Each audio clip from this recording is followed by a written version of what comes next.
আসসালামু আলাইকুম ভিউয়ার্স। দেখেন ছুটির দিনে কি করি।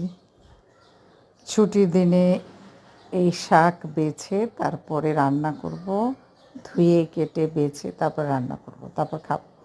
এই শাকটা আসলে অনেক মজার একটা শাক। এই শাকটা আসলে গৃহকর্মীদের দিয়ে বাছালে ওরা অর্ধেকটাই ফেলে দেয়। এই জন্য নিজেই বেছে নিচ্ছি যাতে ভালো করে বাছা হয়। এই শাকটা কি আপনারা এর আগেও আমি একটা ভিডিও দিয়েছি শাক ভাজিটার, প্লাস কাঁচা শাকেরও। এই শাকটা আপনারা কিভাবে খান, আপনাদের বিভিন্ন এলাকায় বিভিন্নভাবে খায়।